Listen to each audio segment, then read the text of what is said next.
ዛሬ ክፍል 2ን እናያለን። መንፈሳዊ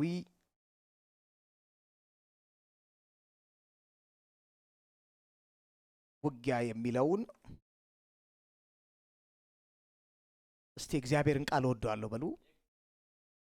የእግዚአብሔር ቃል በሉ መሬ ነው በሉ። ከዚህ ውጪ የምቀበለው የለም። አሜን። ብዙ ጊዜ የምናቀው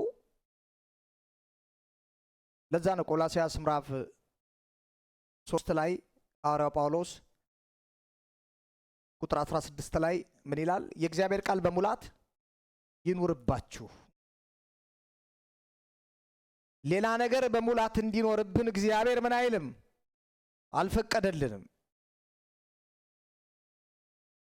የክርስቶስ ቃል በሙላት ይኑርባችሁ፣ እርስ በርሳችሁ በጥበብ ሁሉ ተማማሩ፣ ተመካከሩ፣ በመዝሙርና በመሐሌት ምን በሉ ተቀኙ። ሲቀድም ምንድነው የሚቀድመው አለ? የእግዚአብሔር ቃል በሙላት ይኖርባችሁ እና በሙላት ከሌለባችሁ የምትዘምሩት ዝማሬ እንደ እግዚአብሔር ቃል ላይሆን ይችላል።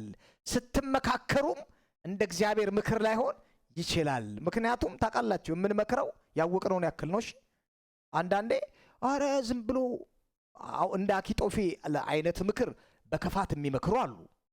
ግን እኛ እግዚአብሔር ልጆች ስለሆንን እንደ ተወለዱ ልጆች ምክርን እንኳን ለመስጠት ለመምከር እንኳን አቅጣጫ ለማስያዝ እንኳን እንደ አንድ ክርስቲያን እንደ አንድ ዳግም እንደተወለዱ ልጆች የእግዚአብሔር ቃል በሙላት ሊኖርብን ይገባል። ታስታውሳላችሁ ጴጥሮስ እንደዚህ አለ፣ መዳናችሁን ለሚጠይቋችሁ ሰዎች አለ፣ መዳናችሁን ለሚጠይቋችሁ ሰዎች ዘወትር ተገቢው መልስ ስጧቸው። ማለት ማንኛውም ዳግም የተወለደ አማኝ ቢያንስ እንኳን ጌታ ቤት ውስጥ 3 ዓመት ከቆየ እንበል፣ እነዛ 2 ዓመቶች ዲሳይፕልሺፕ የሚማርበት ፋውንዴሽን ክላስ ተምሮ የሚያጠና እግዚአብሔርን ቃል የሚያከውነ ውጪ ላልዳኑት ሰዎች ለሚጠይቁት ጥያቄ መጽሐፍ ቅዱስ እየገለጠ ተገቢውን መልስ መስጠት አለበት። አለበለዚያስ መሰረት የለውም። ማለት ስለ መዳኔ ለሚጠይቁኝ ሰዎች አውጥቼ ላሳይ መሰረት፣ ይሄ ፋውንዴሽን ሌላውን አለ የዳንክበት ለምባለው ነገር ገልጬ እንዲህ ተብሎ ተጽፏል ብዬ ማሳየት አለብኝ። አለበለዚያ የተሰራውት አለት ላይ መሰረት ላይ አይደለም የተመሰረትኩት፣ ባዶዬ ነኝ ማለት ነው። ስለዚህ ታዘናል። እግዚአብሔር ቃል በሙላት ምን እንዲልብን እንዲኖርብን። ክብር ለእግዚአብሔር ይሁን። ባለፈው የተለያዩ ሐሳቦችን አይተናል።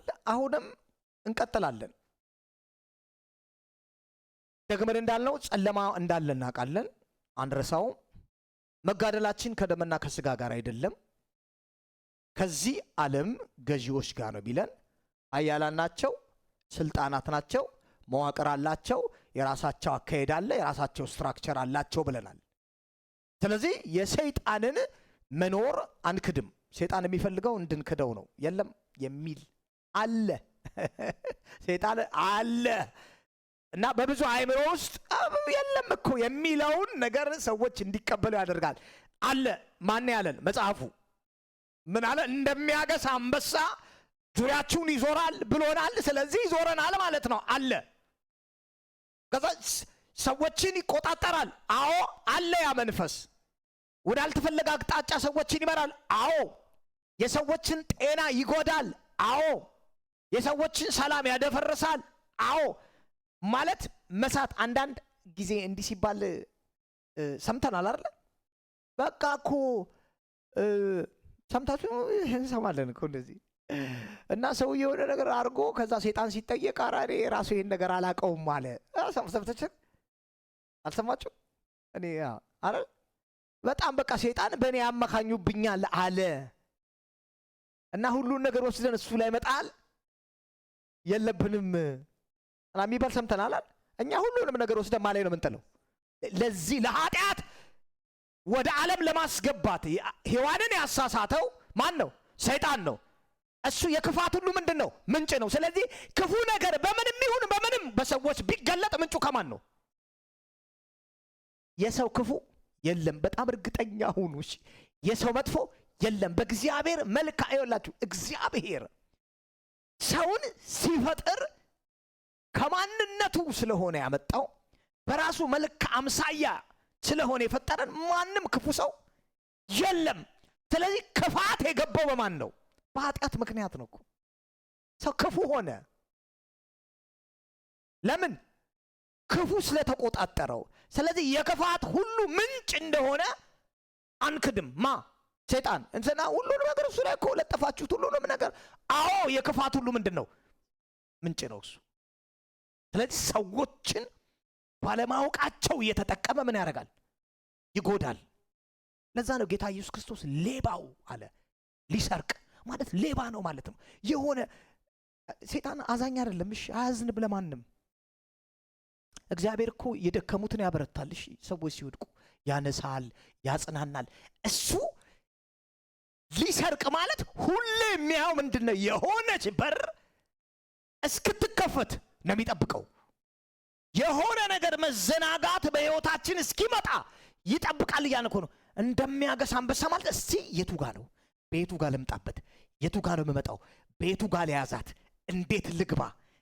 በጣም እርግጠኛ ሁኑ።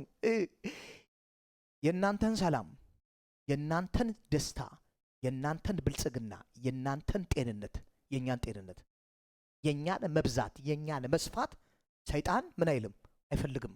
ኢንዲቪዥዋል በግል እንኳን የማንንም በረከት የማንንም ሰላም ምን አይልም። ይኸውላችሁ ኢቭን ይዘነው ማፍረስ ይፈልጋል። እሺ የያዝነውን እንኳን መበተን ይፈልጋል። ለምን? ሌባው ሊሰርቅ፣ ሊያርድ፣ ሊያጠፋ እንጂ ስለሌላ ለምንም አይመጣም። ስለዚህ ባለጋራችንን ዲያብሎስን ጠንቅቀን ማወቅ አለብን። አያ ሐሳቡን ካላወቅ ነው ጳውሎስ እኮ ሐሳቡን አንስተውም እንዴ ጳውሎስ አሁን አንዳንዱ እባክህ ጠላት ላይ ሐሳብን አታር እንዴ አያት እስቲ እስራኤል ጠላቶቿን እንዴት እንደምትከታተል ሁሌ በንቃት ነው የምታየው። ማለት ምን እየሰሩ ነው ትላለች አይደል? ምን እያደረጉ ነው ትሰልላለች። ከዛስ ተገቢውን እርምጃ እዚህ ቦታ ላይ ይሄንን ነገር ባፈነዳ ነገራቸው ይከሽፋል ብላ ሄዳ ያንን ነገር ትመታባቸዋለች። እና ጳውሎስ ሐሳቡን አንስተውም ሲል ምን እያለን ነው? እና ሐሳቡን አንስተውም አለ ስለሚያውቀው እኮ ነው አይደል? የማይስተው ካላወቀውስ ሐሳቡን ያውቀዋል? አያውቀው። ጳውሎስ የጨለማውን ሐሳብ ስለሚያውቅ ሐሳቡን አንስተውም አለሽ። እንደ ብርሃን መልአክ መስሎ እንኳን ቢገለጥ እናውቀዋለን አለ። ማለት ስለሚገለጥም አንስተውም። ለምን? ጠንቅቆ አሰራሩን፣ አካሄዱን፣ የሰይጣንን ሐሳብና ፕላን አጀንዳውን ያውቃል። ስለዚህ እግዚአብሔር ይሄን ቃል ያዙ ሲለን፣ ቃሉን ተመልከቱ ሲለን፣ ይኸውላችሁ ከዚህ ቃል ውጪ ስለ መንፈሳዊው ዓለም የሚሰጠን ትክክለኛ መረጃ የሚሰጠን መጽሐፍ የለም። ሰዎች ከዚህ ከፍለው ሊጽፉ ይችላሉ፣ እንጽፋለን። ከዚህ አውጥተን መጽሐፍ ሊጽፉ ይችላሉ። ብዙዎችም እየጻፉ ነው ለአማኝ የሚጠቅም መጽሐፍ ተብሎ። ግን እነሱ ሁሉ ከዚህ ወጡ ናቸው። ከመጽሐፍ ቅዱስ ውጪ በእጃችን ላይ ካለው መጽሐፍ ቅዱስ ውጪ ስለ መንፈሳዊ ዓለም፣ ስለ እግዚአብሔር ዓለም፣ ስለ ጌታችን ስለ መድኃኒታችን ስለ ኢየሱስ ክርስቶስ አምላክነት፣ ጌትነት፣ የመስቀል ሥራ እንዲሁም ስለኛ ስለሆነልን ክብር እንደገና ደግሞ ስለ ጨለማው ዓለም በሕይወታችን የሚያስፈልገውን ለየትኛውም ለመውጣት ለመግባታችን፣ ስለ ጤናችን፣ ስለ ገንዘብ ፋይናንሻል፣ ስለ ትዳራችን፣ ስለ ልጆቻችን፣ ስለ ቤተሰብ ምንፈልግ ስለ ሁሉም ነገር እዚህ ውስጥ መልእክቱን እግዚአብሔር አጭቆ ሰጥቶናል። ስለዚህ ያወቅነውን ያክል ነው መኖር የምንችለው። መንፈሳዊ ህይወታችን፣ የመንፈሳዊ ህይወታችን ጥራት እግዚአብሔርን የመምሰል የተጣራንበት ጥሪ ዲፔንድ የሚያደርገው በእግዚአብሔር ቃል ላይ እንዳለን ዕውቀት ነው። ከዛ ውጪ ልንኖር አንችልም። በደንብ ባወቅን ቁጥር፣ በተረዳና በተገነዘብን ቁጥር ኑሯችን ምን እየሆነ ይሄዳል? እየጨመርን እየደመቅን ግንዛቤያችን እየሰፋ ይሄዳል። ባወቅን ቁጥር ነው ያንን ህይወት መኖር የምንችለው። ካላወቅን ውስን ነው የምንሆነው። ስለዚህ ለዛ ነው እንድናውቀው እግዚአብሔር የሚፈልገው የጌታችን የኢየሱስ ክርስቶስ አባትና አምላክን ታውቁት ዘንድ ነው የሚፈልገው። እወቁት። ባወቃችሁት ቁጥር፣ ባወቅነው በተረዳነው ቁጥር የሆነ ነገር እናውቃለን እኛ ውስጥ። ከዛ እንዴት መኖር እንዳለብን እናውቃለን። ፍሬያማ መሆን እንጀምራለን። ውጤት ማምጣት እናውቃለን እንጀምራለን። ሰላማችን እየበዛ ይሄዳል። እግዚአብሔር የሚፈልገውን ትክክለኛውን የልጁን ሕይወት በእኛ ማየት ይጀምራል ማለት ነው። አለበለዚያ ግን ስለዚህ ነው የእግዚአብሔር ቃል በጣም አስፈላጊ የሆነው። ለምን አሁን የመጨረሻው ዘመን ላይ ነው ያለነው ማለት። ግን እኮ አዎ ይላል ግን ተብሎ የሚተውበት ብዙ ቦታ አዎ ግን ከዛ ክርስቶስን ማዕከል ያላደረገ የጌታችንን ኢየሱስ ክርስቶስ የመስቀልን ሥራ ማዕከል ያላደረገ የሰው ሐሳብ በብዙ ቦታ ላይ የምንሰማበት ጊዜ ነው። ስለዚህ እንደ ግልም እንኳን አሁን የጀመርነው ዓመታዊ የመጽሐፍ ቅዱስ ንባብ አለ አይደል? የዓመቱ እንጨርሰዋለን። አሁን በግላችን መጽሐፍ ቅዱስን ማጥናት አለብን። ስለዚህ ዛሬ መነሻ ሐሳባችን ኤፌሶን ምዕራፍ 6 ላይ እናደርጋለን።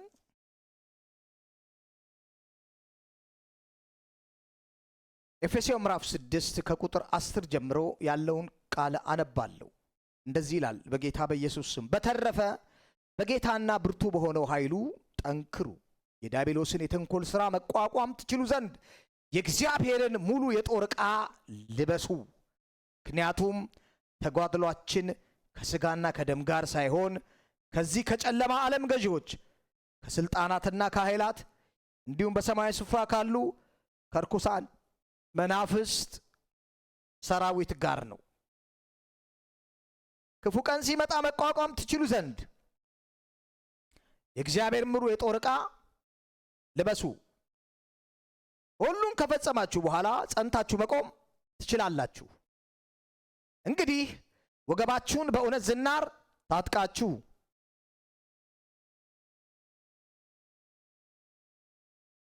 የጽድቅን ጥሩር ለብሳችሁ በሰላም ወንጌል ዝግጁነት እግሮቻችሁ ተጫምተው ይቁሙ ወይም ቁሙ ይላል። ከነዚህም ሁሉ ጋር የሚንበለበለውን የክፉን ፍላጻ ሁሉ ልታጠፉ የሚችሉበትን የእምነትን ጋሻ አንሱ።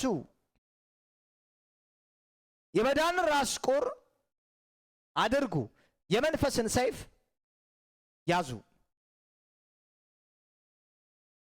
በሁሉም አይነት በጸሎት እሱ ሚልና የእግዚአብሔር ቃል ነው። በሁሉም አይነት ጸሎት፣ ልመና፣ በማንኛውም ሁኔታ በመንፈስ ጸልዩ። ይህን በማሰብ ንቁ።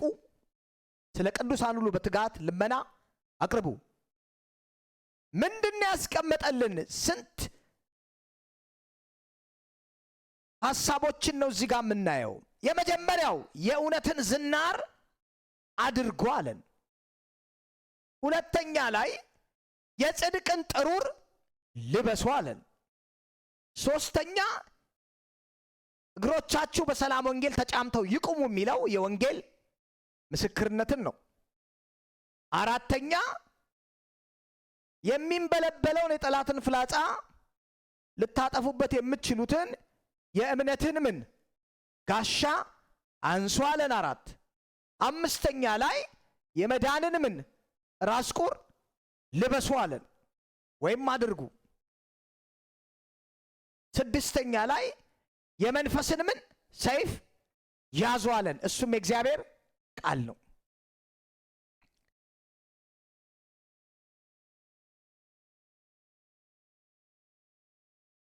እሱም የእግዚአብሔር ቃል ነው።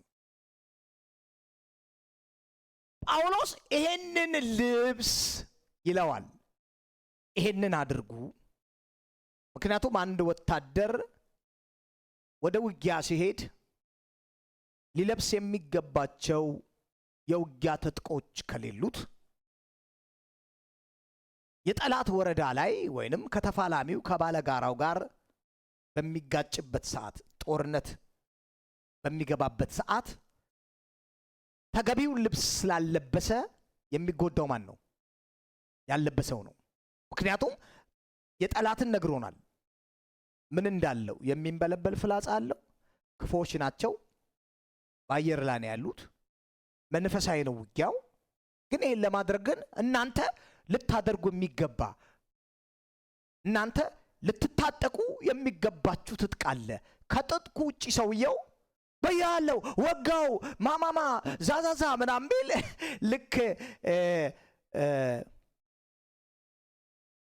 አንድ ወታደር የተሟላ ትጥቅን ይዞ ምንም መሳሪያ የሌለው ባዶ እጁን የሆነ አማኝ ልክ ምንም መሳሪያ የሌለው ባዶ እጁን የሆነ ወታደር አግኝቶ ያ ሲፎክር አረ ጎራው ዘራፍ ምናምን ሲል ይሄ እኮ ታጥቋል ሙሉ ለሙሉ ማለት በጣም ነው የሚስቅበት። እሺ ምንም የለውም ያኛው ባዶውን ነው። አይቶት ዱላ እንኳን አልያዘም ባዶውን ያ እለዋለሁ ምናምን። እዚህ ጋር ሙሉ ትጥቅን ያለው ጠላት ወዲያው ሰውየውን ምን ይለዋል? ይጎዳዋል፣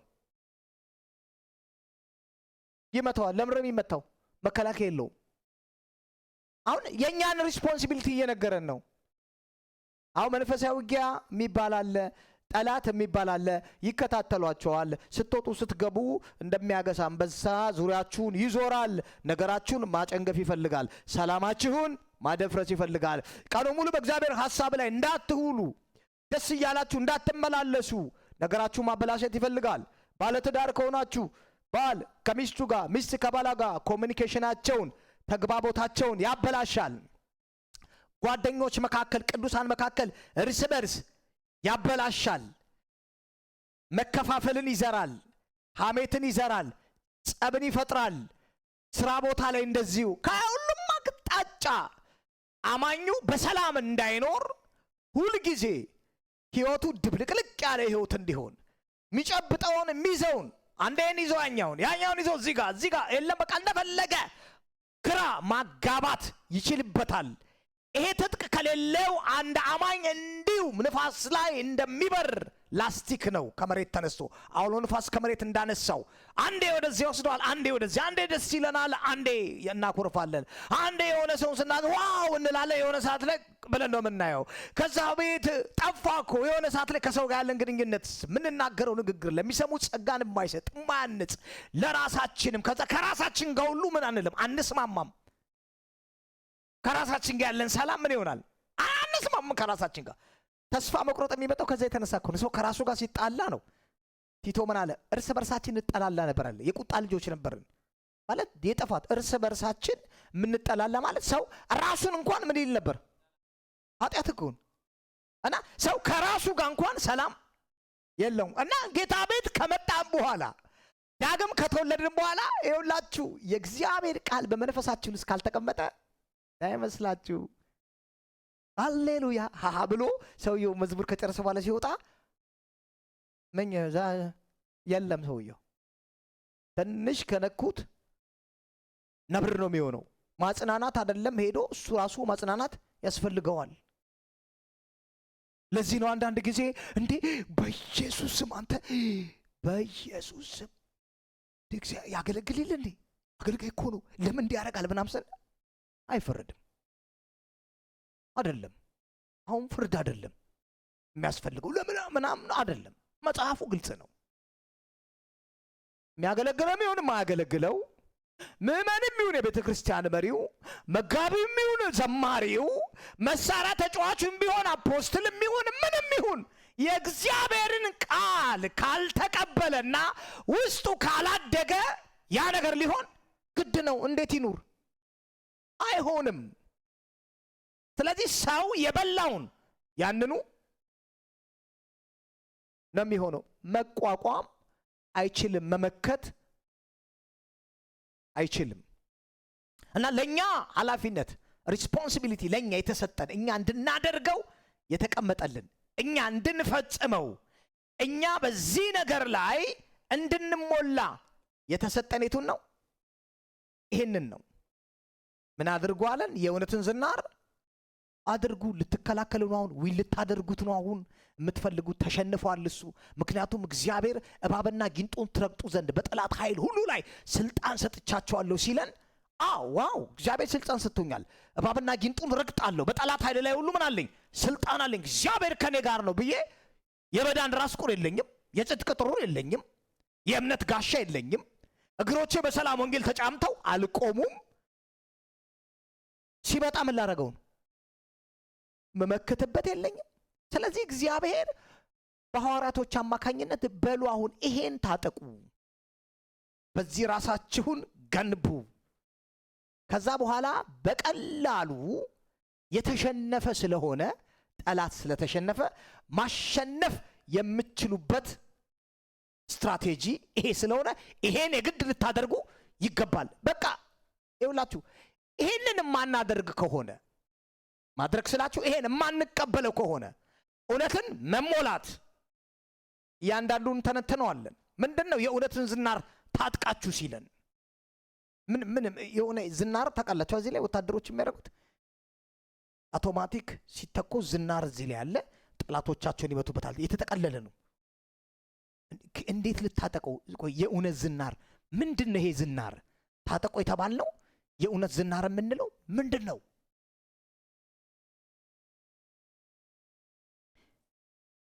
ዮሐንስ ወንጌል ምዕራፍ 8 ላይ ጌታ ኢየሱስ ክርስቶስ እንደዚህ ያለ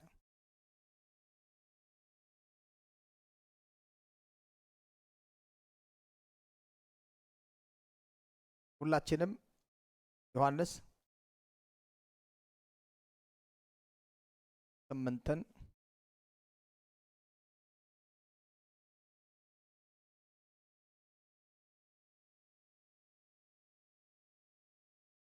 ዮሐንስ 8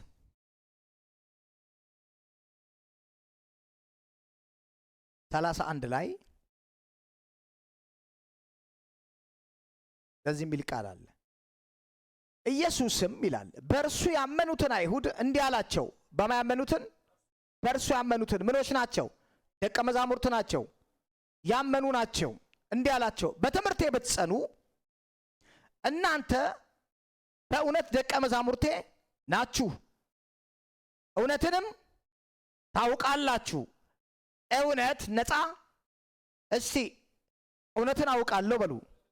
ያወቅኩት እውነት ነፃ ያወጣኛል በሉ። ምን አላቸው? እውነትን እናንተ ደቀ መዛሙርቴ ናችሁ፣ የኔ ናችሁ፣ እየተከተላችሁ ነው። ግን አሁን እያስተማርኳችሁ ነው። በትምህርቴ እኔ በምነግራችሁ ቃል ብትጸኑ፣ ያን ቃል ብትቀበሉትና ተግባራዊ ብታደርጉት፣ ስትቀበሉት እውነትን ታውቃላችሁ። ያ ያወቃችሁት እውነት ደግሞ ነፃ ያወጣችኋል። ስለዚህ እውነትን ካልያዝን ነፃ መውጣት አንችልም ማለት ነው። ስለዚህ እንደዚህ ያለን የእውነትን ዝናር ታጠቁ አለ። የመጀመሪያው ጠላትን መከላከል የምትችሉበት የእውነትን ዝናር። የእውነትን ዝናር ምንድነው? ይሄ እውነት አሁን እየተነተን ነው እንሄዳለን። ታጠቁ። ይሁላችሁ ይሄ መሳሪያ ማለት ነው። እሺ ያዝ ነው።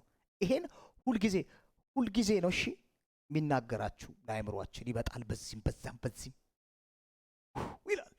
ስንነሳ ጠዋት ስንነሳ፣ ስትቀመጡ፣ ስትሄዱ ሁሌ ሐሳቡ አለ። እውነት ምንድን ነው? በጌታ በኢየሱስ ክርስቶስ ደም ታጥበናል።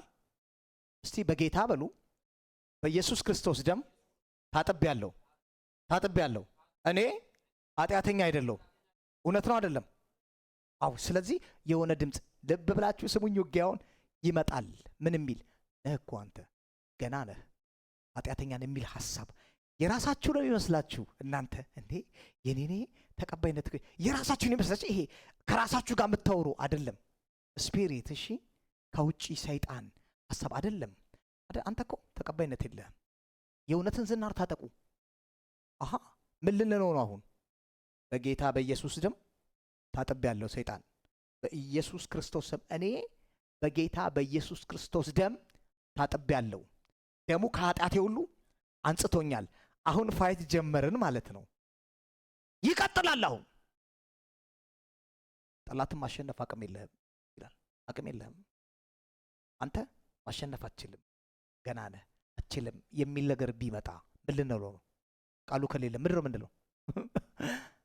እችላለሁ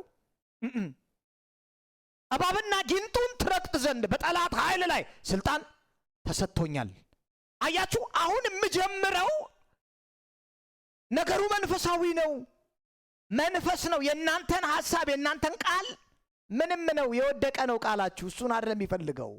የተሸነፈው በእግዚአብሔር ቃል ነው። የእግዚአብሔር ቃል ነው ድል ያደረገው። ስለዚህ እናንተ የምትናገሩት የእግዚአብሔርን ቃል ነው። ይሄ እውነት ከሌላችሁ ግን የዳናችሁበት እውነት ሙላት ከሌላችሁ ምን ልትሉት ነው እያለን ነው። ስለዚህ ይሄ እውነት እናንተ ጋር ይሁን። አችልም ሲል እባብና ጊንጡን ረግጥ ዘንድ በጠላት ኃይል ላይ እግዚአብሔር ስልጣን ሰጥቶኛል፣ እችላለሁ። ይዞራል። አሁንም በሌላ መንገድ በፈለጋችሁትም የሆነ ነገር ጀመራችሁ አይሆንም ይላል። ይህን ነገር ማከናወን አችልም፣ አይሳካልህም የሚል ሐሳብ ይመጣል። ልቆም ነው አይደል? እቆማለሁ ማለት ነው። ከዛ ምንድነው ነገር ተስፋ መቁረጡ ሰውየው ይገባል። ውስጥ ያለውን አቅም እንኳን መግለጥ አይችልም። እሺ ይፈራል። የሆነ ነገሩ ይዛባል። ጳውሎስ ምን አለ? ኃይልን በሚሰጠኝ ፊልጵስዩስ 4:13 በክርስቶስ ሁሉን ነገር ማድረግ እችላለሁ። ድምፅ መጥፋት ይጀምር። ዛስ ዋይ ሜዲቴሽን ይውላችሁ ሌላ ቦታ እኮ አይደለም። ይው ያለ እንደ ሐሳብ እናንተ አሁን የኔ ሐሳብ ነው እንዴ ነው የምትሉት? አይደለም። ሁል ጊዜ አለ። ሁል ጊዜ እንደዚሁ ብዋርጎ ልክልኩን ንገረው የሚል ሐሳብ የለም። ምን አንተ ንቆ ነው ሲል ሰማ ሳይሆን ምንለው ነው እንይዝና ለሚሰሙት ጸጋን የሚሰጥ እንዳስፈላጊነቱ የሚያንጽ ቃል እንጂ ተራ ቃል ካንደበቴ አይወጣም። ፋይት እያደረግን ነው። ሙሉ ምን አለን? የእውነትን ምን ዝናር ታጠቁ፣ የዳንበትን እውነት የመስቀል ሥራ እንደ ዳንን አለብህ።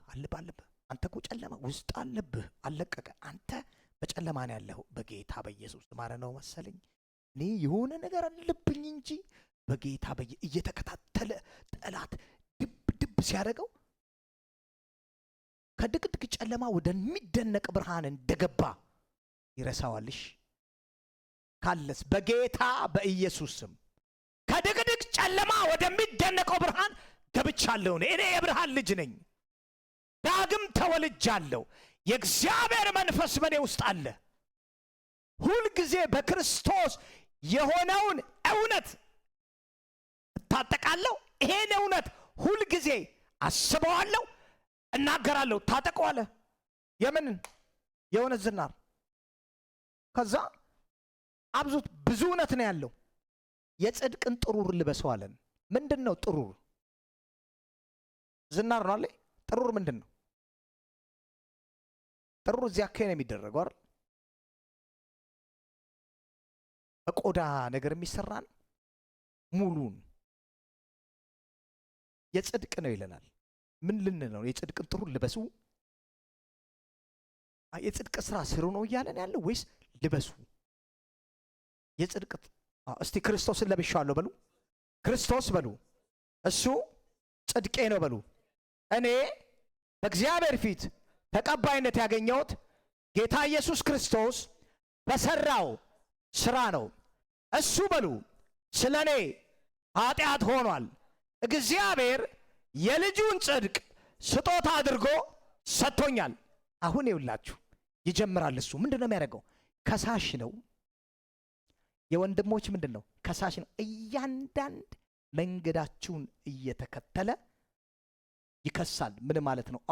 እና አሁን አንተ ተቀባይነት ልታገኝ እንዲያርገህ አሁን ብትጸልይ ይሰማል እግዚአብሔር? አይሰማህም። ኖ እንዲኮ ተናግረሃል አንተ እንዴ። እና መኮነን ሰዎቹ ሲቀመጥ ሲነሳ መኮነን ይጀምራል። ጌታ ሆይ ይቅር በለኝ፣ ተመልሶ ይዟል በዚህ በኩል አንተ እኮ እንዲያደርግ እየተከታተለ። አሁን እዚህ ላይ ልብላችሁ ስሙኝ። ንሳ አያስፈልግም እያልኩ አይደለም። ንሳ ከገባን በኋላ እንኳን ሰውየውን አይለቀውም፣ ይከታተለዋል። ትላንትና እኮ ያረከው ነገር እያለ እየተከታተለ ምን አለ? የጽድቅን ጥሩር ልበሱ። ምንድነው የምንለው? ክርስቶስ ኢየሱስ እሱ ጽድቄ ነው። በጌታ በኢየሱስ ስም ተቀባይነት ያገኘሁት እግዚአብሔር በሰጠኝ በጽድቅ ስጦታ አማካኝነት ያለምንም መከልከል ፊቱ የመቅረብ ድፍረት አለኝ። እኔ ዳንኩት በስራዬ አይደለም፣ ጌታ በሰራልኝ ስራ ነው። ስለዚህ ሙሉ በሙሉ በእግዚአብሔር ዘንድ ተቀባይነት አለኝ። በጌታ በኢየሱስ ስም አለኝ። ስትቀመጡም ስትነሱም አዎ ጽድቄ ክርስቶስ ነው። በእኔ ስራ አይደለም የቆምኩት፣ እሱ በሰራልኝ ስራ። ሁልጊዜ ጌታ ይወደኛል፣ ደሙ ስለኔ ይናገራል። ከአቤል ደም ይልቅ የሚሻል ቃል የሚናገር የኔን ጽድቅ፣ የኔን ከፍታ፣ የኔን ሰላም፣ የኔን በረከት የሚያወራ ደም ነው። ተወድጃለሁ። ኃጢአተኛ ሆኜ ሳለ ነው እንዲወደደኝ። አሁን ልጅ ከሆንኩ በኋላ ደግሞ እግዚአብሔር ጥበቃ፣ የእግዚአብሔር ክብር እንዴት፣ የእግዚአብሔር ፍቅር በእኔ ላይ እንዴት አይገንም? እግዚአብሔር ይወደኛል እላለሁ። ጽድቁን ሰጥቶኛል። ጠላት ይጀምራል በዛ።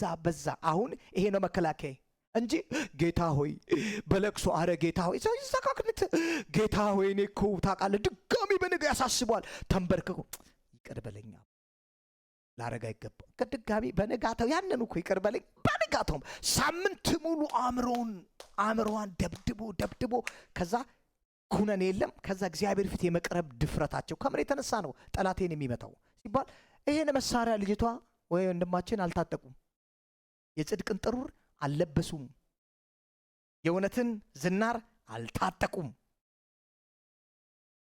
ሶስተኛው መከላከያችን የሰላምን ወንጌል፣ እግሮቻችሁ በሰላም ወንጌል ተጫምተው ይቆሙ። ሁለት ነገር ነው የሚነግረን ጳውሎስ። አንደኛ ሁልጊዜ ሰላም ወዳዶች ሁኑ፣ ሰላምን ብቻ ሰላም ፈላጊዎች ሁኑ። ከዛ እግሮቻችሁ በሰላም ወንጌል ተጫምተው ይቆሙ። በሄዳችሁበት ቦታ ወንጌል ምን በሉ ተናገሩ። ምን ማለት እንደሆነ ንገራችሁ። ወንጌል መናገር ማለት መንፈሳዊ ውጊያ ነው። የጠላትን ምሽግ እየመታችሁ ነው። ወንጌል በተናገራችሁ ቁጥር ጠላት ኃይላችሁን እያየ ነው። እሺ ለምንድን ነው ሰው የማይናገረው? እስቲ ስለሚፈራ ነው በሉኝ። ምንም ሽፍልፍል ምናልባት የለም። ምን ስለሚል ነው? ስለሚፈራ። ፍርሃት ከማን ነው? ካጋንንት። አያችሁ። አንዱ ደግሞ ሞገድ ሰውየውን ሌላ ነገር እያወራሁት ኢየሱስ ያድናል የሚል ነገር መናገር ከከበደኝ ፍርሃት ነው፣ ሌላ የለውም። አሁን የቋንቋ ችግር ነው ከተባለ ሰውየው ቋንቋ ማይችል እኔ የምነግረው መልእክት የማይቀበል የማይችል ከሆነ አይችልማ። ቢያንስ በሚችለው ቋንቋ በወረቀት መልእክት ላደርስለት ይገባል። ግን እኔ የምችለውን ቋንቋ እየተናገረ ለሰውየው ሌላ ወሬዎች እያወራውለት እየተግባባን የክርስቶስን አዳኝነት ማልናገር ከሆነ እስቲ ፍርሃት ነው በሉ።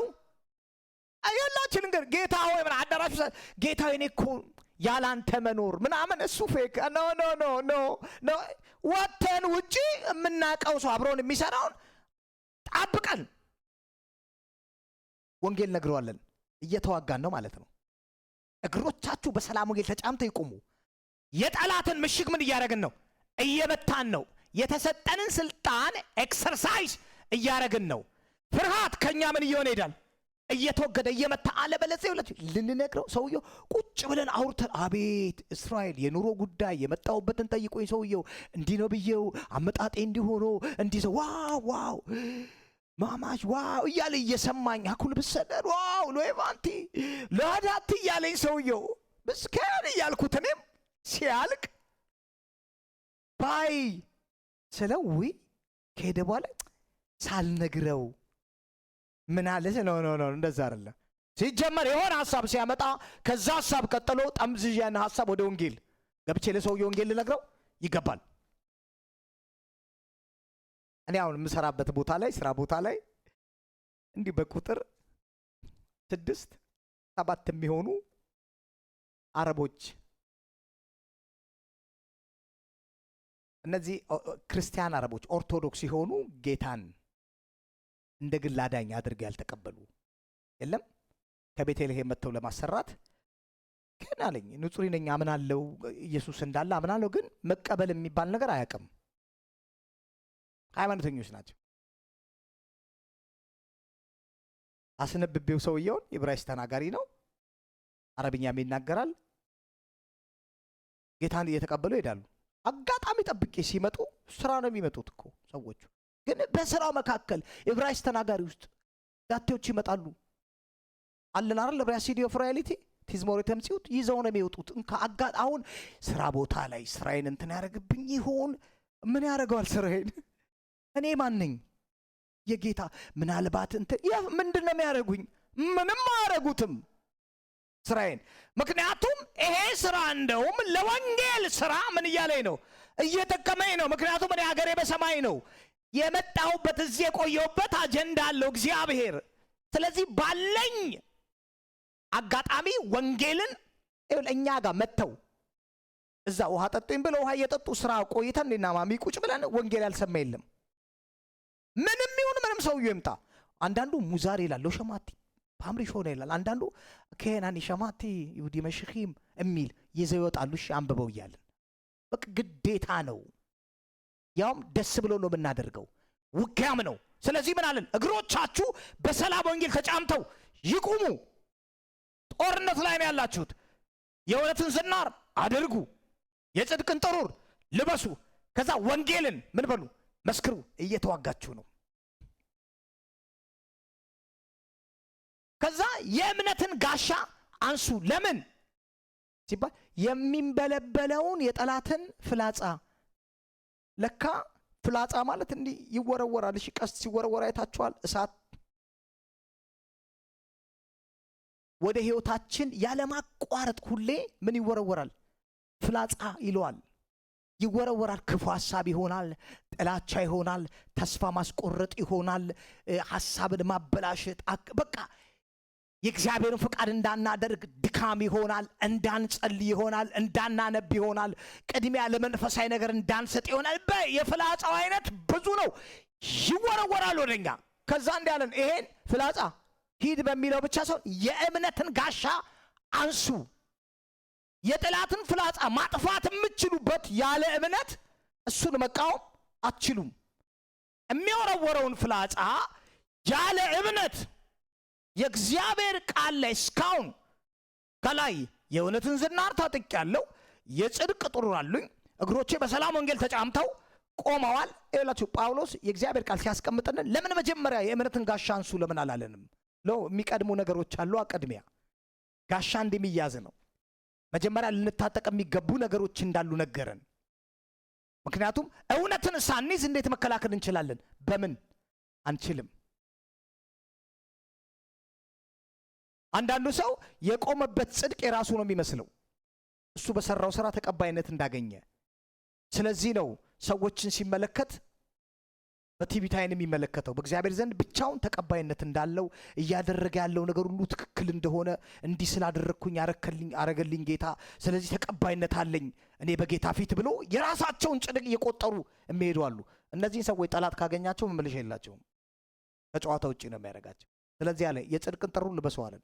የቆማችሁት በእናንተ ስራ አይደለም፣ ጌታ ኢየሱስ ክርስቶስ በሰራላችሁ በመስቀል ስራ ነው በእግዚአብሔር ፊት ተቀባይነት ያገኛችሁት። ይሄ እውነት እናንተ ጋር ይሁን። ሁልጊዜ በዚህ ዓለም ስትኖሩ በሆነ ምክንያት አለመቻላችሁን ጠብቆ ሊጎዳችሁ ስለሚፈልግ ይሄንን አንሱ፣ ይሄን ቃል ተናገሩ። የእሱ ጽድቅ እናንተ ውስጥ እንዳለ፣ በእግዚአብሔር ዘንድ ተቀባይነት እንዳላችሁ፣ ጸሎታችሁ እንደሚሰማ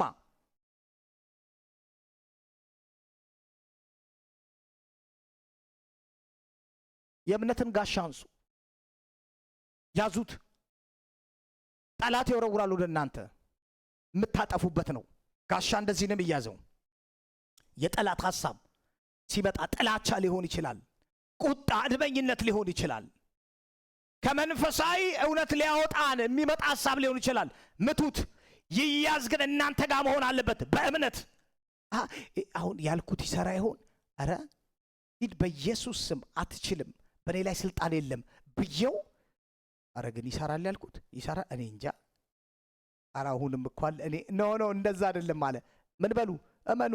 ካለ እምነት አይሰራም። የእምነትን ጋሻ አንሱ። የክርስቶስን የኢየሱስ ክርስቶስን ስም የእግዚአብሔርን ቃል ከተናገርን ጠላትኛ ጋር መቆም አይችልም። ይሄንን እመኑ። ቃሉም እንደሚል የሚሰራ ቃል እንደሆነ የእግዚአብሔር ቃል የሚሰራ ነው። ሁለት አፍ ካለው ስለታም ሰይፍ ይልቅ እጅግ የተሳለ ነው፣ ይሰራል። ስለዚህ ይሄን ምን አትበሉት፣ አትልቀቁት። በእምነት ተናገሩ፣ በእምነት ውጡ። ጻድቅ በእምነት በሕይወት ይኖራል ነው የሚለው።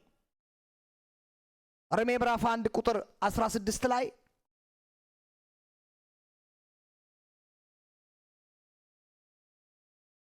ሮሜ 1:16 ላይ እንደዚህ የሚል ቃል አለ፣ በወንጌል አላፍርም፣ ምክንያቱም ለሚያምን ሁሉ ለድነት የሚሆን የእግዚአብሔር ኃይል ነው ይላል። ወንጌል የእግዚአብሔር ኃይል ነው። በወንጌል አላፍርም አለ። ለሚያምን ማለት ይህን ቃል ለሚቀበል ሁሉ የእግዚአብሔር ኃይል ነው። ምኑ? ወንጌሉ። ይሄ እግዚአብሔር ቃል የእግዚአብሔር ምንድን ነው? ኃይል ነው። እስቲ በሉ የእግዚአብሔር ቃል በሉ የእግዚአብሔር ኃይል ነው በሉ።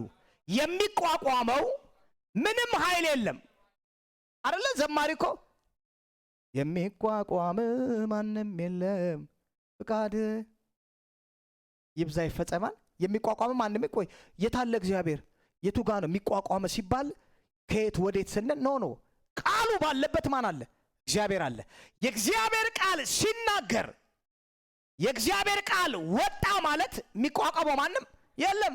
ሮብ ዕለት አይተናል ኢሳይያስ 55 ላይ ካፌ የሚወጣው ቃል ያሻውን ነገር ሳይሰራ በከንቱ ወደ እኔ አይመለስም። የሚሰራ ቃል ነው። ስለዚህ ጠላትን በጌታ በኢየሱስ ስም በምንቃወምበት ሰዓት ወደኛ የሚመጣውን ፍላጻ በእምነት በምንቃወምበት ሰዓት እኛን ሊያጠቃ አይችልም። በሌላ መንገድ አይሰራም እኮ እምነትህ ብሎ ሰውየው አይሰራም እንዴ ብሎ ከለቀቀለት ነው መግቢያ የሚያገኘው ታርጌቱን የሚመታው። ስለዚህ እምነታችን የጠላትን ፍላጻ የምናጠፋበት መሳሪያችን። በእምነት ነው የምንወጣው፣ በእምነት ነው የምንገባው። ያለ እምነት እግዚአብሔርን ደስ ማሰኘት አንችልም። ጠላታችንን የምናሸንፈው በምንድን ነው? በእምነት ነው። ይሄ የጠላትን ፍላጻ የምናጠፋበት ጋሻን፣ የእምነትን ጋሻ አንሱ። አምስተኛ ምን ይለናል? የመዳን ራስ ቁርን አርጉ።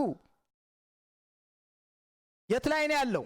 አእምሮአችን ላይ፣ እዚህ ላይ የሚለበስ ነው። መዳናችሁ እርግጠኛ ሆኑ። እኔ አጋጥሞኝ ያውቃልሽ። እንዴት ነው ግን? እስቲ እንግዲህ ላይ ነው የምናየው እንግዲህ የሚገባና የማይገባውን የሚል አማኝ ገጥሞኝ ያውቃል። ማለት እርግጠኛ ያልሆነ ማለት ነው። እንግዲህ እሱ ነው የሚያውቀው እንግዲህ ያለ አደገኛ ነው። እሺ አረ መዳናችሁን ባለፈው ኮንፈረንስ የነበረ ጊዜ የመጣው ፓስተር ተመስገን የዛሬ 12 ዓመት ነው 13 ዓመት እንደዛ 12 ዓመት እንደዛ አካባቢ ይመስለኛል የሆነ ወንጌል ለኩሉ ዓለም አንድ ኮንፈረንስ ነበርና አስታውሳለሁ። እሺ እየጸለየ በጣም ብዙ ሰው ነበር ያኔ። መልእክት አመጣና እዚህ መካከል ጉባኤ ውስጥ መዳናችሁን የምትጠራጠሩ ሰዎች አላችሁ ታውቃላችሁ። ቢያንስ ከ40 እና ከ50 ሰው በላይ ነው የወጣው። ከዛ በጊዜው የነበረው ፓስተር እኔ እዛ ቆሜያለሁ። እሺ መጥቶ ሲነግረው በጆሮ መጥቶ ድነዋል እኮ ሲለው ሂድ አለው። ኖ ተው እንጂ የምናገረውን አውቃለሁ። ሂድ አለው። ቆይ ለጊዜው ሂድ፣ እኔ ያልኩት ትሰማለህ አለው። መዳናቸውን የሚጠራጠሩ ሰዎች እንደ አገልጋይ ናቸው ምናምን ሲለው ሂድ አለው። ኖ ይውጡ እና ሰያው ፓስተሩ ቆመ፣ ወጡ። ምናቸውን ነው የሚጠራጠሩት? ማለት ሁሌ ውስጣቸው ምን አለ? ጥርጣሬ አለ። እሺ ለመዳናቸው ጥርጣሬ ድኛለሁ ግን የሚሉ ናቸው። እሺ ጸልየላቸው። የመዳን ራስ ቁርን አድርጉ ማለት መጥቶ አንዳንድ አልዳንክም የሚል ሐሳብ፣ አንተ አትገባም የሚል ሐሳብ ሲኦልን በራእይ ላይ ያሳይህ ይችላል። ሲኦልን በህልም ላይ ያሳይህ ይችላል። ከዛ ሰውየው ምን ይሆናል? አልዳንኩም ይላልሽ። እኔ እንጃ ይላል። ጥርጣሬ ውስጥ ይገባል። ስለዚህ ጳውሎስ የመዳን ራስ ቁርን አድርጉ እንዳይመታችሁ ሁልጊዜ መዳናችሁን አስቡ። የዘላለም ሕይወት እንደተቀበላችሁ አጠብቃችሁ ያዙ። ገና ሳይሆን አሁን የዘላለም ሕይወትን ተቀብያለሁ፣ ደኛለሁ። አሁን ብሄድ የት ነኝ? ከአምላኬ ጋር በገነት ነኝ እንጂ ኧረ እኔ እንጃ። ምናልባት እናንተ ሰዎች አለሽ ይሄ ሁሉ የምታዩት ደስተኛ ያልሆነው አማኝ የሆነ ፊቱ ጠቁሩ ኩስትር ብሎ የሆነ ሊረጋጋ አልቻለው። በቃ ትላንት አንድ ቦታ ላይ አንድ እግዚአብሔር ሰው እየጸለይን የእግዚአብሔርን ቃል አካፈሉንና በጣም የሚገርም ቃል ተናገሩ። እንደዚህ ያሉ ስለሚጠቅመን ነው።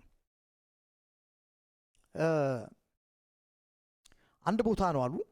እኔ እንትሩን አልጠቅሰው ቦታ ጉባኤው ብዙ ሰው ያለበት ነው። 2000 ሰው ነው ያለው ምእመን። 2000 ሰው ነው ያለው ምእመን። ጉባኤው የሞላ ነው። የሚገርማቸው አሉ ሰው ይመጣል ይሄዳል። ከነዛ ውስጥ ከ2000 ሰው ውስጥ 3 ዓመት የቆየ ሰው ቢኖር ከ600 ሰው አይበልጥም አሉ 3 ዓመት ቸርቹ ላይ። ሌላው ግን እንዳለ ተመላላሽ ነው። 3 ወር ይቆያል ይሄዳል፣ ሌላ ይመጣል። 4 ወር ይቆይ እና ስታቲስቲክስ ሲሰራ ምንድነው ችግሩ ተባለ። ሰው የማይቆዩበት ሰው አያችሁ ምን አለ ማለት ነው። መሰረት የሚባል የለም። 3 ወር ቆይቶ የለም ሌላ ቦታ ነው። ከዛ ሌላኛው ይመጣል። ሌላኛው ሲመጣ ከየት ነው የሚመጣው? ከሌላ እኮ ነው የሚመጣው። እሱም ይመጣና 2 ወር ቆይቶ እሱም ግን ጉባኤው ምን እንዳለ ነው አለ የሞላ ነው አሉ። ጉባኤው ሁሌ ሲታይ የሞላ ነው። ነገሩ የታወቀው ግን ለካ ይመጣል ይሄዳል፣ ያኛው ይመጣል ያኛው ይሄዳል፣ ይመጣል ያኛው ይሄዳል ነው ነገሩ። ስለዚህ ምን አጥቷል ማለት ነው? አማኙ አንድ ቦታ ላይ በመረጋጋት በአምላኩ ርፍ ብሎ ማደግን አቁሟል። ምን የሚጠይቅ ነው ይሄ? መረጋጋት እኮ ይጠይቃል። መረጋጋት ይጠይቃልሽ። ሰው በአምላኩ ሲረጋጋ ጠላት አንዱ ከሚፈልገው ነገር አንዱ ይሄን ምናችንን ነው የሚመታው? እንዳንረጋጋ አይደለ? ኢሳይያስ 26 ላይ እኮ ቁጥር 3 ላይ ባንተ ታምናለችና ባንተ የታመነችው እምነት ፈጽለ በሰላም ትጠብቃታለች ሲል ታምናለች። አዎ ስትታመን ምንድነው የምትሆነው? በሰላም ትጠበቃለች። ስለ ኢየሩሳሌም መዝሙር 122 ላይ ሲናገር በቅጥሮችሽ ሰላም በውስጥሽ መረጋጋትን አደርጋለሁ ማለት ፒስ ነው የሚሆነው። አማኙ ማለት ተረጋግቶ ጥድፍድፍ አንዴ ወደዛ አንዴ ወደዚህ አንዴ የሚል አሁን ፊዚካሊ ነው የምታዩት አይደለ? ነፍሱም እንደዛው እየተናወጠ ነው። የሚጨብጠው የሚይዘው እርካታ የሚባለው ነገር ግንኙነቱ ከማን ጋር እንደሆነ አያውቅም። በቃ እየዞረ ያኔ ያገኘው እሺ ዲመን ከዛ ቁጭ ብሎ አመቱን ሲቆጥረው ይሄ ሁሉ አመት ግን ይላል ያረኩት ነገር ምንድነው? ባዶ ፍሬያማ እንዳይል አመታቶች አልፈዋል። ውጤት ሲያይ ምንም የለም በህይወቱ ላይ። አንዱ ጠላት የሚጠብቅ። ስለዚህ ጳውሎስ የመዳን ራስ ቁርን አድርጉ፣ ድናችኋል፣ እርፍ በሉ አምላካችሁ ላይ፣ መዳናችሁን ሁሉ ጊዜ አስቡ፣ የዘላለም ህይወት እንዳላችሁ አስቡ። ይሄ እኛ የምንይዘው ነው። እኛ ጋም ቢሆን ልንከላከል ነው እኮ አይደል? ልንከላከል ነው። ስለዚህ ሂዱ 2ኛ ቆሮንቶስ ምዕራፍ 10 ላይ ምን እንደሚል አሁን አብዛኛውም ሰው ሃይማኖተኛ ምን እንደሚፈልግ እንገራችሁ። ሃይማኖተኛ አሁን ይሄን አይፈልገውም። ምንድነው የሚፈልገው? ስማ መንፈስን የምትከላከልበት ታውቃለህ? መንፈስ 40 ቀን ጾም ጸሎት ትገባለህ። 10 ምናምነኛው ቀን ላይ እንደዛ ነው እሺ እንፈልገው ሃይማኖት እንትን አይደል? 40 ቀን ገብተህ ምሽግ ከዛ በ20ኛው ቀን ላይ ሰብረው ትወጣለህ። 40 ቀን እንትን ትለዋለህ ምናምን።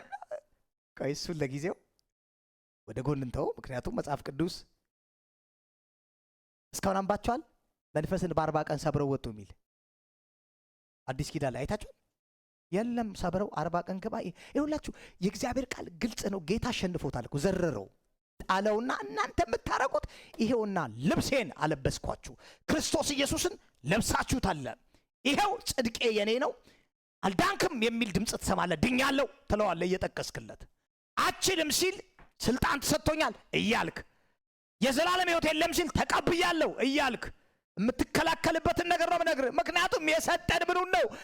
ቃሉን ነው የሰጠ። ይኸውላችሁ ሰው ከቃሉ ውጪ ነው እኮ የሚባለው። በዛ እኮ ነው። ዝም ብላችሁ ስሙ።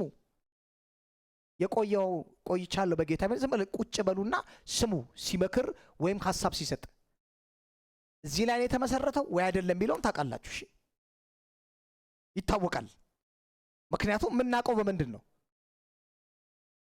አሁን መጥቶ እንትን ሆንክ እንዲህ እኮ ምን እንደሆነ አላውቅም እኮ እንዲሁኝ እንዲህ ስንለው አይ እንደዛ እንትን ስለሆነ ነው፣ ስለዚህ ማድረግ ያለብን እንደዚህ ነው ብሎ ከቃሉ ውጪ ሌላ ቦታ ላይ በዛ ከሰው ጋር መገናኘት አቁሜያለሁ አለኛል። ምን ሆነ ነው ለው የጌታ መንፈስ ግባ ብሎኛል። ቸርች አትሄድም? የትም ቦታ አልሄድም። ቸርች ዩኒቨርሳል ናት፣ ዓለም አቀፋዊ ቸርች ነው። ኢን ዘ ስፒሪት በመንፈስ ነው የምገናኘዋል አለ። ኦኬ አያቸው ገባ ማለት ነው ሌላ ቦታ። ማን ነው የመራ? ይሄ የእግዚአብሔር ቃል አይደለም፣ ሌላ መንፈስ ሊመታው ነው አሁን።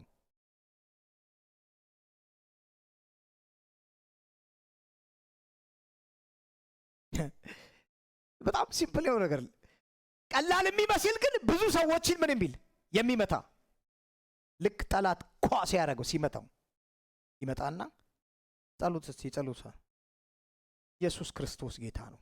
አሁን ቸርች የማናት? እስቲ ክርስቶስ ናት በሉ። ክርስቶስ በቤተ ክርስቲያን ውስጥ ምንን አስቀምጧል? መሪን አይደል? አለ አይደል? መሪ ኦኬ።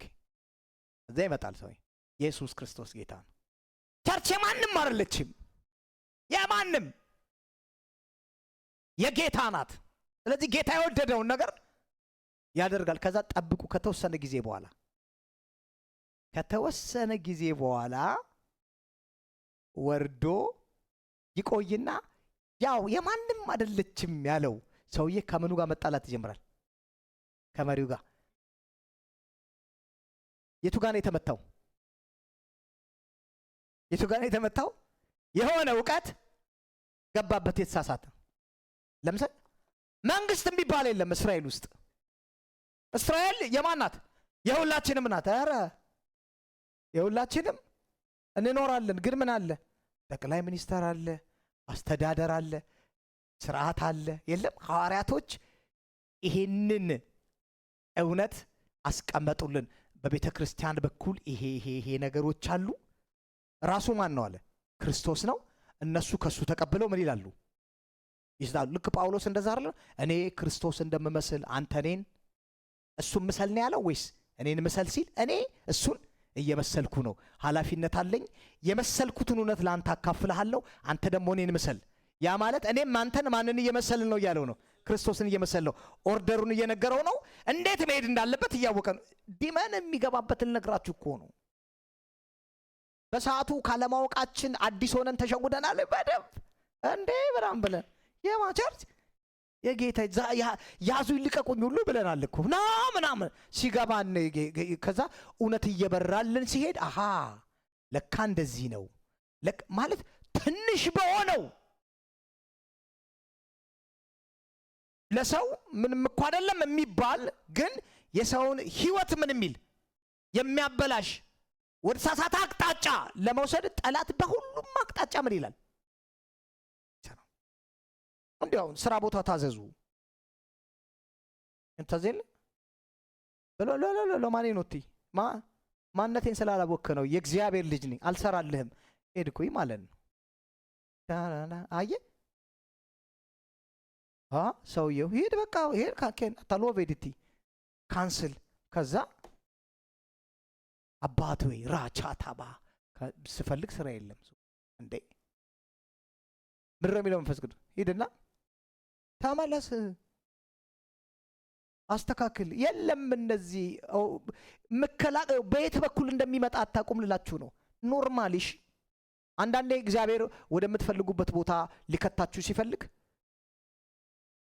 ጠላት ለመጥፎ ያደረገውን እግዚአብሔር ለመልካም ይቀይረዋል። እግዚአብሔር ለሚወዱ እንዳሳሙ ለተጠሩ እንዲሁ ያከበራችሁ ታዛችሁ እየሰራችሁ ታማኝ ሆናችሁ ሰዎች መተው በሆነ ነገር ስፍራ ላይ ያስለቋችሁ ይችላሉ። እግዚአብሔር ግን ያያል። ይሻን እርግጠኛ ሆኑ። ስትሄዱ ወዴት ነው የምትገቡት? ወደ ተሻለ ነው። ግን እዚህ ጋር በትትና መስራት እያለብን አክብረን እዛ ወንጌልን እየሰራን ህይወታችንን እያሳየን ማብራት እንዳለብን በጨለማው ላይ ትተነው እሱን የሆነ ነገር ሲሉን ምን ስለሆነ ነው እኔ በላይ ነው የምኖረው የላይ በረከት እግዚአብሔር ከሰማይ ምናምን እንትን ብዬ አይደለም ያዝ ምናምን ሰውየው ቀይ አውጥቶ እንዲህ አይነት አካሄድ የለም እኔ ጋር ብሎ ሰውየውን ያባረዋል። ማን ያገኘው? ዲመን ጠላት እኮ ነው። በሁሉም አቅጣጫ ነው ምን የሚለው የሚሰራው። ስለዚህ ምን በሉ አስተውሉ። ይሄን ከታጠቃችሁ ታስተውላላችሁ። ስለዚህ ጳውሎስ ሁለተኛ ቆሮንቶስ ምዕራፍ 10 እንደዚህ ያለ ከቁጥር 1 ጀምሮ እኔ ጳውሎስ በእናንተ ፊት ስሆን አይናፋር ከእናንተ ደግሞ ስርግን ደፋር የተባልኩኝ በክርስቶስ የዋህነት ገርነት ለመናችኋለሁ። ወደ እናንተ በመጣበት ጊዜ በዓለማዊ መንገድ እንደምንኖር አድርገው የሚቆጥሩ ሰዎች ላይ በድፍረት ለመናገር ቆርጫለሁ። እናንተ ግን በዚህ አይነት ድፍረት እንድናገር እንዳታደርጉኝ እለምናችኋለሁ። የምንኖረው በዚህ ዓለም ቢሆንም የምንዋጋው በዚህ ዓለም ስልት አይደለም። ደግሞም የምንዋጋበት የጦር መሳሪያችን የዚህ ዓለም መሳሪያ አይደለም። ይሁን እንጂ ምሽግን ለመደምሰስ የሚያስችል መለኮታዊ ኃይል ያለው ነው። በእግዚአብሔር ዕውቀት ላይ በትዕቢት የሚነሳውን ክርክርና ከንቱ ሐሳብ ሁሉ እናፈርሳለን። መለኮታዊ ኃይል ነው። መለኮታዊ ኃይል ነው የሚል የትኛውን ነው? የእግዚአብሔርን ቃል ነው። የእግዚአብሔር መንፈስ የምንዋጋበት ስልት መለኮታዊ ስልት ነው። አሁን ታጠቁ ያለን የማን ሐሳብ ነው? የመለኮት ሐሳብ ከሆነ ይሄን አድርጉ፣ ይሄን ሌላ ሰው እንዲህ ብለህ ሄድልሃል አይወላችሁ ሃይማኖት አሁን አይሆንም፣ በኔ ላይ አችልም፣ የእግዚአብሔር ጽድቅ ነኝ፣ ድኛለሁ፣ የዘላለም ሕይወት ውስጥ ያለ አሸናፊ ነኝ፣ እግሮች አይንሸራተቱም እና የሚሰማው ያልገባው ሌላ እንኳን የዳነ ይሄ ሚስጥር ያልገባው እንዲህ ስላልከሄደ ማለት ነው የሚልህ አልገባውም። ጳውሎስ ይሄ እኮ ነው የመለኮት ሐሳብ አለ። ውጊያችን ከደምና ከስጋ ጋር አይደለም። ከደምና ከስጋ ጋር ቢሆን እጅ ለእጅ ልትያዝ ነው። አሁን መንፈስ ነው። መንፈስን ምን ብዬ ነው እምዋጋው? የገባውበትን ዓለም እውነት የመዳን ራስ ቁሬን የጽድቅ ጥሩዬን ይሄ አድርጉ ሲል ዝም ብሎ አድርገን የምንይዘው አይደለም። ምን የምንለው ነው? ምንናገረው ነው። ከዛ ወረድ ብሎ እዛው ኤፌሶን ምዕራፍ 6 ላይ ምንድነው የሚለው?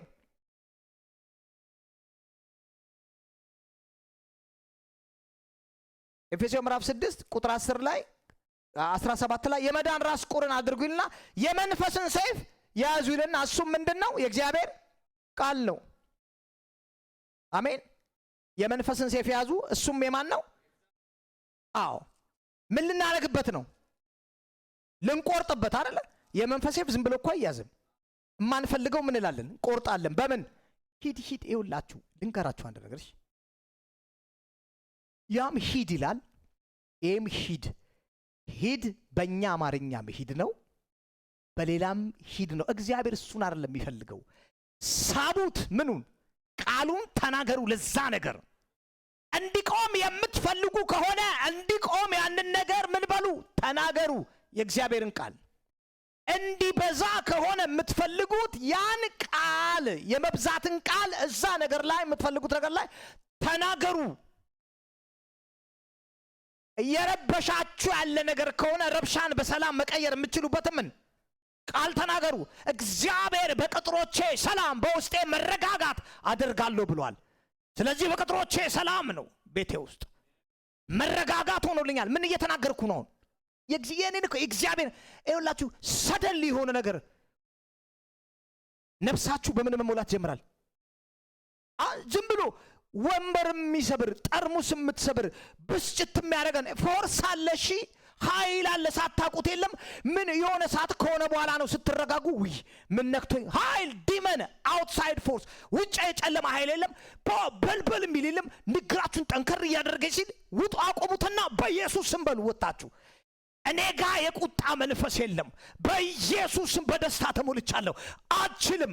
የእግዚአብሔር መንፈስ ውስጤን ወዲያው ነፍሳችሁ ላይ እሺ የሆነ ኃይል ነው ጸጥ ይላል። ከዛ በተረጋጋ መንፈስ መናገር ትጀምር። ምን ነበር ያኛው? ያግለት ምን ነበር? ያ ኃይል እንዴት ነው ገጥሟችሁ አይቀም መሰለኝ እናንተ አይደል? ምንም የለም መሰለኝ። እስልስ ብላችሁ ነው የምትሄድ እንዴት ነው? አንዳንድ ዝም ብሎ ወዲያው ሌላ ስልክ ሲደወል የሚያውቃችሁ ልንገራችሁ። አሁን እዚህ ጋር እንትን የፋይዳ ከዛ ወዲያው የሚያውቃችሁ አማኝ የቤተ ክርስቲያን መሪ ይሆናል ዴሊ ሲል ስታነሱት ጌታ ይባረክ። እዚህ ጋር ምን ነበር? እዛ ጋር እኮ 5 ደቂቃ ኃይለኛ። ከዛ ወምጣት እግዚአብሔር ይመስገን። ጌታ መልካም ነው። ጌታ ሁሉ ሰላም። ኢየሱስ ጌታ ነው። አሜን። በጸጋው እዚህ ጋር ምን ነበረው? አሁን ይሄኛው ምንድን ነው? እንደማዚህ ይሄኛው ማንተን ሸፈንም ማለት ነው። የሆነ ማክስ አጠለቅንሽ አይፈጠርም ወይ? ይፈጠራል። ግን አሁን እግዚአብሔር የሚነግር ምንድን ነው? ራሳችንን ሪኒውር እያደስን እንድንወጣ አይደለ? ለብቻችንም ሆነን ያ ነገር ዝም ብሎ ከመሬት ተነስቶ ቁጭ ብለን ከመሬት ተነስተ ነገን እያሰብን ልንቆጣ እንችላለን። ስናየው ነገ ሰውየው ጭልም ሲልበት ቁጣ ውስጡ ተስፋ መቅረ የሆነ ከዛ ሰዎች ሲደውሉ አያውቁም። ምን ነው ተቆጣ ሲለው ሰውየው አይደለም እኮ ውስጡ ምን አለ እየተጣላ እኮ ነው ከራሱ ጋር እና እንደ ያናገርኩ በሰላም ነው ቁጥጥ አልከኝ ስትመልስልኝ ጠንከር ያለ ሲባል ነው ሰውየው አይ ይገባናል ማለት ነው። አሁን የሆነ ውስጡ ምን አለ ትግል አለ። አይ ስለ ቤተሰብ ይሆናል ስለ ልጆች ይሆናል ስለሆነ ግን ውስጡ ምን አለ ማለት ነው ትግል። አሁን እግዚአብሔር ይሄ ውጊያ ይሄን ትጥቅ ስትታጠቁ ውስጣችሁ ማሸነፍ ትጀምራላችሁ ነው በቃ የለም። ምክንያቱም ማለፍ ያቆማል በእናንተ ግን ሁሌ ምን ማለት አለባችሁ እነዚህን ትጥቆች ሁሌ የለም። አይ ልጆቻችንን እኮ ስንመክር ቁጭ አድርገን ልዩነት አለው እሺ ስብከትና መኖር ወይ ልጆቻችን አይ ቁጭ አድርገን አይ ባል ሚስት ለባሏ ታዛ ባስ ለሚስት ልጆቻችን ቁጭ አድርገን ስና ቤት ነው እግዚአብሔርን ቃል እያስተማርን ብለን የለም ሎ አይሆንም ማሚስ ተው ቀስ በልሽ እንደዛ አይደለም ምናምን ከዛ ቤት ያንኑ ነገር ደገሙት። ብቻችን ነን አሁን እኛና ልጆቻችን እግሩን ነው ምን ሊይዘው እንዲህ እናንተ ለጠለው ነው በቃ ከዚህ በኋላ ምን አለልለው ያልተለወጥንበት ነገር ምን ይሆናል ይወጣል። እላችሁ እርግጠኛው ከዛ ወይ ሰው አንተ እንዲህ እኮ አልጠበቅኩም ብሎ ነገር የለ በቃ ያል ተቀየርንበት ነገር ምን ይሆናል ይወጣል። ስለዚህ ነው እነዚህ ነገሮች ይዘን እነዚህ እውነቶችኛ ጋር ካሉ የጨለመው ሐሳብ በየትም ምምጣ ቤት አጋንንት ፊኛ ፈንድቶ ያጣልሃል እኮ ኖርማል ቤት ስትገባ ኩምኩሙ ፈንድቶ ምንም ያለው ለኩምኩም ከዛ ደና ነበር እንዴ አንቺ ነካሽው አንተ ነህ አይደል አንተ ነበር ደና ኖ ምንድነው ያለው ከዛ ተጀመረ። ካልገባን እያንዳንዱም የሆነውን ነገር ካልገባን ከነገሮች በስተጀርባ ያለው ነገር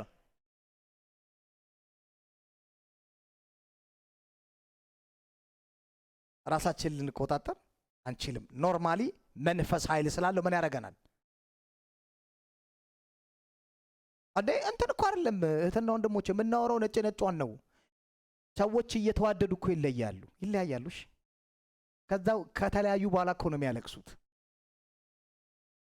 ከዛ ምን ነው ይላሉ አላሰብኩም ነበር እኮ ምን አለ ማለት ነው መንፈስ አለ እጅ አለ እጅ እነዚህ ትጥቆች ናቸው አሸናፊ የሚያደርጉን። የትኛውም ሊሰርቅ ቢዝነስህን ቤትህን ልጆችህን ሰላምህን ህብረት ላይ ያለን ኮሙኒኬሽን ሊያበላሽ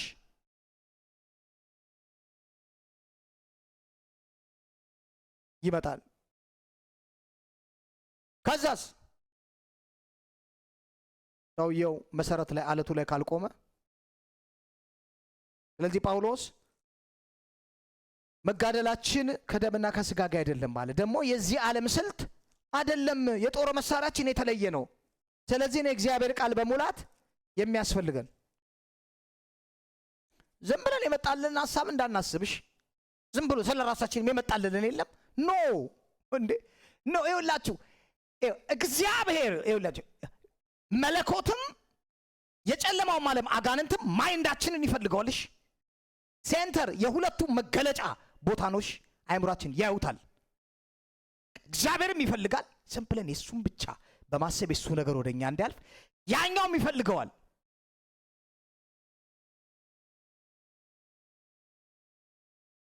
ክብር ለእግዚአብሔር ይሁን። ራእይ ምዕራፍ 12 እናወጣና ልጆችን ጥሯቸው ሌባ ጋዲ ባራዴ ሶምፕሬ